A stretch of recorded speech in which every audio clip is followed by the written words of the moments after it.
You know that they canceled liquor sales before the March on Washington for the first time since Prohibition, that Major League Baseball canceled 2 Washington Senators games, not just one, but the next day, figuring that it would take 2 days to clean up the bloodbath. They stockpiled plasma. They did all this. I Have a Dream speech comes out, and Life magazine goes nuts, saying this was idyllic, this was dreamy, this was American Gothic, people were dangling black and white legs in the reflecting pool, this is wonderful.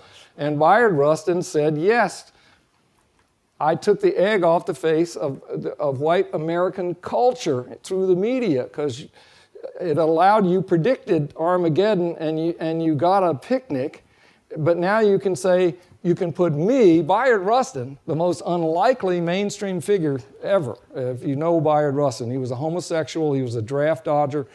He thought his father, his mother, his real mother was his grandmother. He had the craziest family you had ever seen. He had been marginalized, he'd been put in prison, and yet they put him on the cover of Life and said, yes, the dark hordes. He said, I allow you to say, yes, I would have been right in the prediction, but this wizard, Bayard Rustin, put porta potties all over the mall and made those Negroes nice enough for tea. And the idea was, which is related to the Obama presidency, that the I Have a Dream speech convinced white American culture, as represented by Life magazine and the networks, that black people would make common citizenship comfortable to them. They would behave just like they did. You wouldn't have to adjust anything. You wouldn't have to change anything. Andy Young always used to say to me that Martin would tease me, saying that Andy, you are the kind of Negro who thinks that if you know all of Mozart's sonatas, that white folks won't think you're black anymore. And that's kind of the psychology that you get out of the March on Washington. But if you listen to King's speech, he doesn't say, we're gonna behave so that you won't even notice that we're black. He says, and when that day comes, all of God's children will be able to join hands and sing in the words of the old Negro spiritual. He invites polyglot America to partake of the culture out of which this march came, which means become a richer America. And in that sense, we don't recognize that kind of leadership. We don't have that kind of balance.